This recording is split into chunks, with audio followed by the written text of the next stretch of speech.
Assalamualaikum warahmatullahi wabarakatuh. Pada video kali ini saya akan menjelaskan mengenai konsep negara, unsur kekuatan nasional, dan pola hubungan internasional. Adapun maksud dan tujuan dari pembuatan video ini merupakan untuk memenuhi tugas ulangan tengah semester matkul sejarah hubungan internasional yang dosen pengampunya adalah Bu Adela Ika Pratiwi. Sebelum memasuki materi yang akan dibahas, perkenalkan terlebih dahulu, saya Cynthia Ayuni Tias dengan NIM 3101421059 dengan Prodi Pendidikan Sejarah Rombel 6B. Pada video pembelajaran kali ini, saya akan membahas mengenai konsep negara, unsur kekuatan nasional, dan pola hubungan internasional.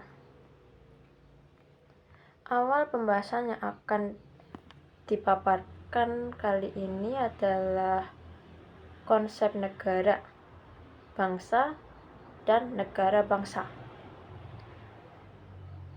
Untuk mengetahui satu persatu apa itu negara, apa itu bangsa, dan apa itu negara bangsa, saya akan menjelaskannya. Di sini negara dimaksudkan adalah suatu organisasi dalam satu wilayah yang berdaulat dengan tata pemerintahan yang melaksanakan tata tertib untuk kelompok masyarakat. Lalu yang kedua ada bangsa.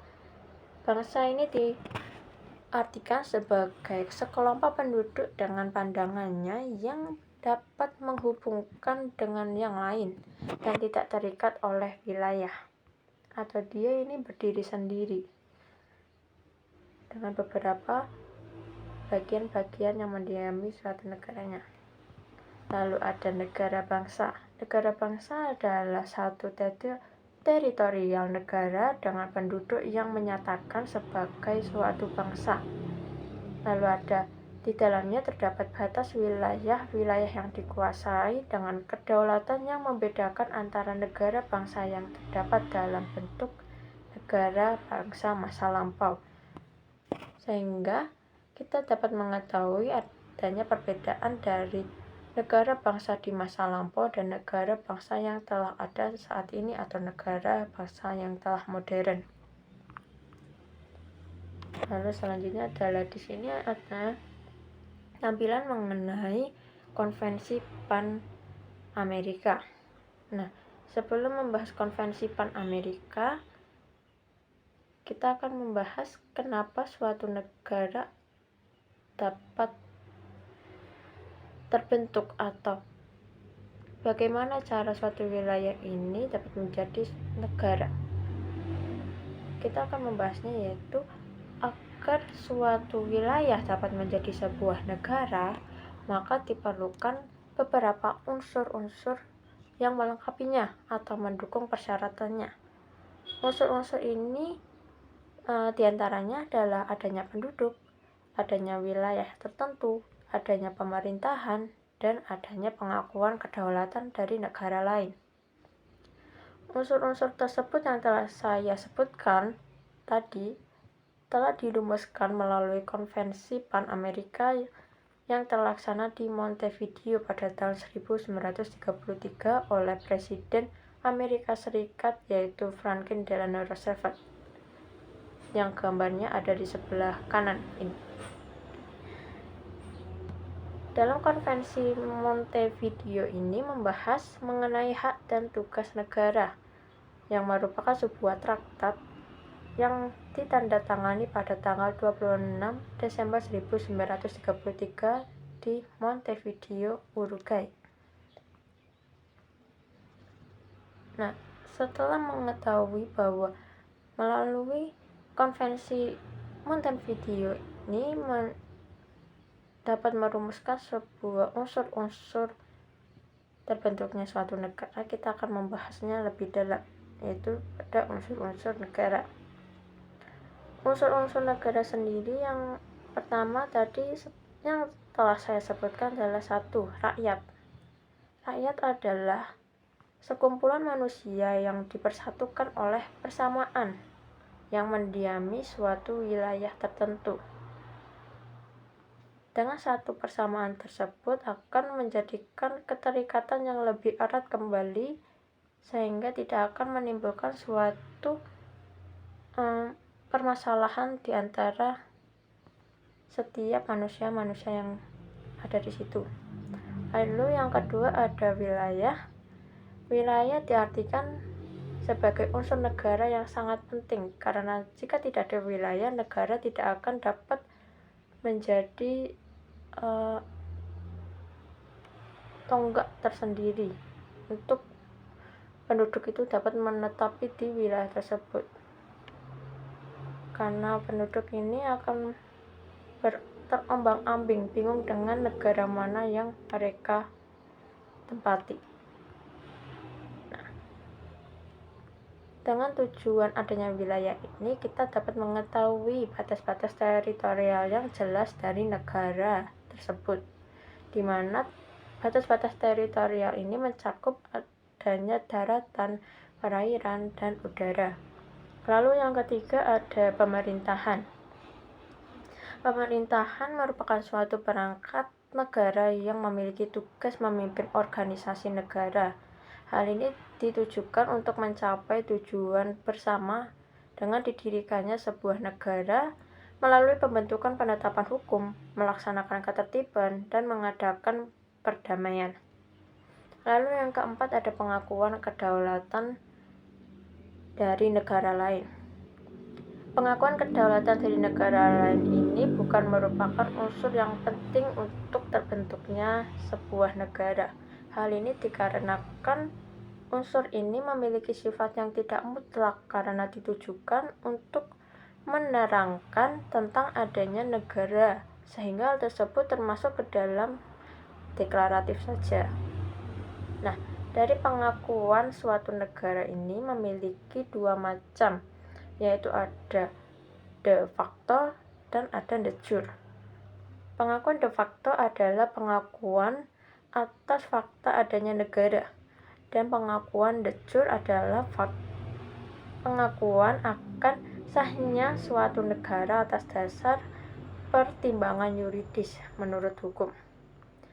Untuk mencapai suatu pengakuan tersebut, negara ini oleh negara lain dilakukan dalam suatu forum yang besar dengan menghadirkan banyak negara-negara lain, yaitu melalui forum Perserikatan Bangsa-Bangsa atau PBB. Setelah mengetahui apa saja unsur-unsur yang dapat membentuk suatu negara ini, kita akan beralih kepada evolusi negara bangsa lama menjadi ke modern. Apa saja yang menandai evolusi negara bangsa lama ini menjadi yang modern? Di sini terdapat 9 momentum yang ada, yaitu yang pertama adalah Perjanjian Westphalia, di mana perjanjian ini membentuk sistem negara. Terjadinya perjanjian ini juga terjadi di tahun 1684. Nah, adanya perjanjian ini mengakibatkan perkembangan dari pembentukan negara-negara menjadi modern dan meninggalkan hal yang terdahulu.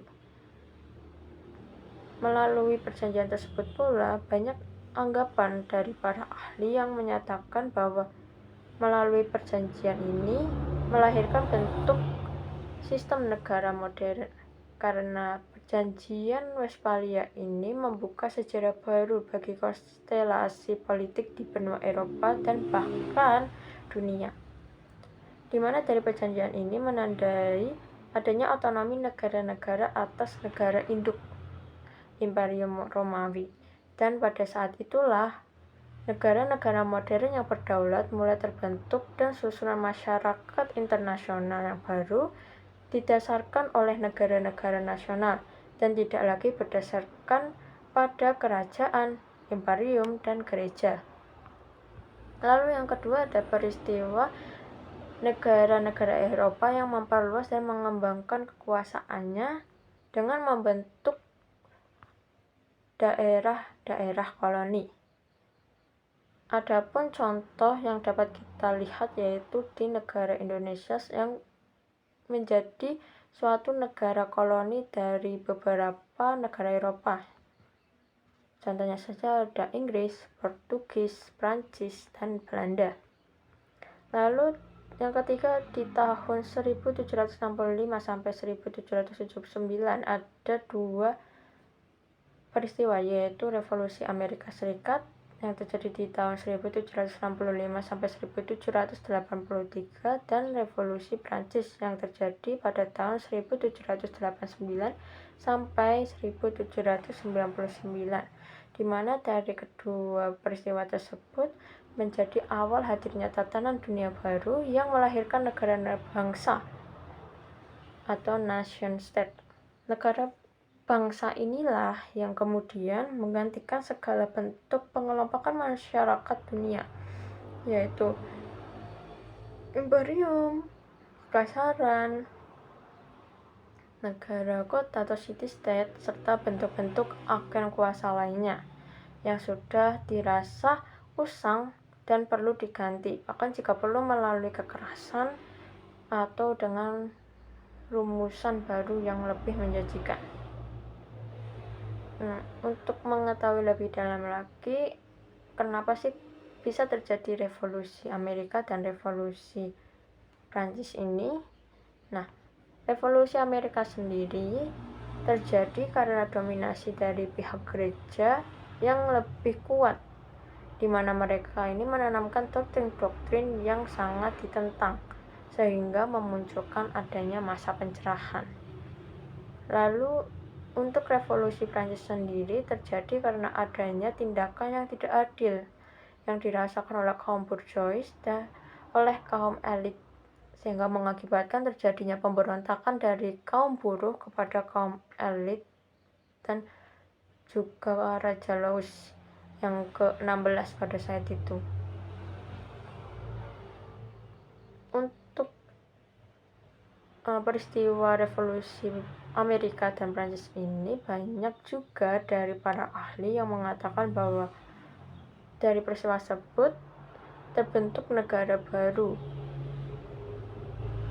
Nah, sehingga menimbulkan suatu pertanyaan mengenai terbentuknya negara baru ini terjadi pada momentum yang mana? Pada perjanjian Westphalia ataukah pada peristiwa revolusi Amerika ataupun revolusi Prancis? Lalu yang selanjutnya ada pada tahun 1804 sampai 1815 yang terdapat kekuasaan Napoleon di Prancis, yang mana telah merubah sistem kekuasaan di Eropa. Setelah adanya peristiwa revolusi Prancis ini melahirkan pemerintahan Napoleon Bonaparte yang menggantikan kekuasaan monarki Raja Louis yang memerintah atas nama Tuhan dan mempresentasikan golongan elit, sehingga dengan bergantinya pemerintahan ini membentuk suatu negara atau kondisi pemerintahan yang baru. Lalu ada di tahun 1815 sampai 1870, di mana negara-negara Eropa membagi Afrika dan sebagian Timur Tengah dan Asia menjadi wilayah koloninya. Di sini terdapat Amerika dan Jepang pun turut melebarkan penguasaannya. Lalu di tahun 1914 sampai 1918 terjadinya Perang Dunia I yang merubah sistem negara di dunia. Sejumlah negara di Eropa ini tumbuh yang tadinya dari 15 negara menjadi 35 negara. Lalu ada tahun 1918 sampai 1939, yaitu munculnya kekuatan Bolshevik di Rusia dan Nazi di Jerman, yang merupakan tantangan terhadap legitimasi sistem kenegaraan. Lalu dilanjut lagi ada Perang Dunia yang kedua yang mana telah mengubah haluan politik dan struktur sosial dunia. Lalu terdapat pula pada tahun 1945 sampai saat ini, di mana perkembangan kehidupan kenegaraan menggantikan sistem kolonial modern. Negara yang tadinya negara ini masih sedikit, yaitu negara-negara ini dapat bertambah dari yang 45 menjadi 170 negara pada tahun 1986.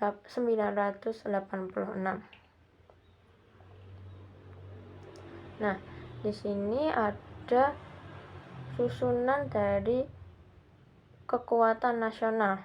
Kekuatan nasional sendiri terbentuk karena adanya unsur-unsur yang penting sebagai pendukung untuk penyelenggaraan politik luar negeri dalam menegakkan kepentingan dan mempertahankan eksistensi negaranya.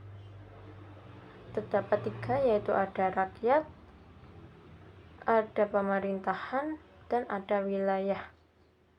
Yang seperti saya jelaskan tadi di awal, bahwa rakyat ini merupakan unsur yang utama sebagai kekuatan nasional.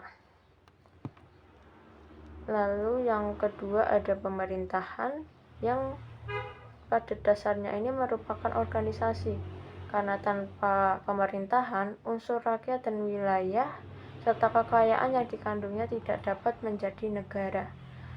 Yang ketiga ada wilayah. Wilayah ini merupakan unsur yang paling stabil. Selama wilayah dapat dipertahankan oleh pemerintah dan rakyat, maka dan dapat dikuasainya, maka menjadi hal yang baik-baik saja. Lalu, kenapa pengakuan kedaulatan dari negara lain tidak menjadi unsur kekuatan nasional? Ini juga telah saya jelaskan pula bahwa unsur tersebut merupakan unsur yang sifatnya tidak mutlak atau hanya digunakan sebagai deklaratif saja, sehingga hal tersebut tidak menjadi bagian dari unsur kekuatan nasional. Kita akan memasuki pola hubungan internasional. Dalam materi pola hubungan internasional ini tidak dapat dipisahkan dengan segala bentuk interaksi yang berlangsung dalam pergaulan masyarakat internasional, baik dari pelaku negara-negara maupun oleh pelaku-pelaku bukan negara. Nah, dengan adanya interaksi internasional ini terbentuklah interaksi yang berdasarkan kepada banyaknya pihak yang melakukan hubungan tersebut. Antara lain dibedakan menjadi hubungan seperti hubungan bilateral dan multilateral. Nah, pola hubungan internasional ini kita dapat jabarkan lagi berdasarkan dari pihak-pihak yang berinteraksi. Ada 3. Ada hubungan bilateral, ada hubungan multilateral, dan ada hubungan regional. Hubungan bilateral sendiri merupakan hubungan interaksi antara dua negara. Jika bilateral antara dua negara, dengan didasarkan pada kepentingan bersama, di antaranya kesepakatan dagang, diplomasi, atau kerjasama dalam bidang-bidang tertentu, seperti keamanan atau lingkungan. Dalam hubungan ini, kedua negara ini akan memiliki kesempatan untuk menjalin hubungan yang lebih intensif dan mendalam, serta membangun kepercayaan dan saling menguntungkan satu sama lainnya. Sebagai contoh saja ada kerjasama Indonesia dengan Jerman dalam penanaman modal usaha seperti Krakatau Steel dan Industri Pesawat Terbang Nusantara atau IPTN. Lalu yang kedua ada hubungan multilateral. Selain dari hubungan bilateral, ada pula hubungan multilateral. Hubungan ini merupakan bentuk kerjasama internasional yang melibatkan 3 atau lebih negara.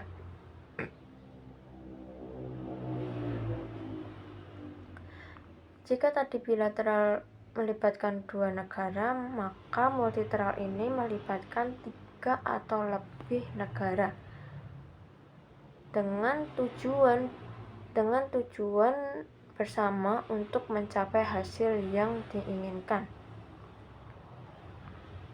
Nah, hubungan multilateral ini akan di dalamnya terdapat negara-negara yang bekerja sama dalam rangka mencapai tujuan bersama seperti memerangi kemiskinan, mengurangi kesenjangan, dan meningkatkan kesejahteraan serta menjaga kestabilan ekonomi global. Ini dapat dilakukan melalui berbagai bentuk, seperti bantuan teknis, mitra strategi, pusat pengetahuan, dan sumber daya. Nah, dengan adanya keberadaan forum multilateral juga memungkinkan adanya negara-negara ini untuk menjalankan sebuah diskusi, negosiasi, atau mengambil keputusan secara kolektif sehingga menciptakan kerangka kerja yang lebih inklusif dan representatif dan konteks hubungan internasional. Nah, di sini kita dapat melihat contoh-contoh dari hubungan multilateral yang dinaungi dalam organisasi-organisasi negara. Contohnya saja ada WTO, UNESCO, IMF, dan PBB. Lalu yang ketiga ada hubungan regional. Di dalam hubungan regional ini terjalin antara negara-negara dalam satu wilayah atau satu kawasan. Kerjasama secara regional ini biasanya lebih difokuskan pada hubungan dengan lokasi, serta berdasarkan dari historis, geografi teknis, ataupun sumber daya alam dan pemasarannya. Hubungan regional ini terjadi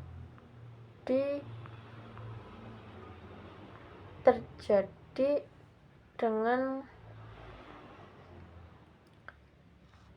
hal-hal yang dapat mempersatukan satu kawasan tersebut, seperti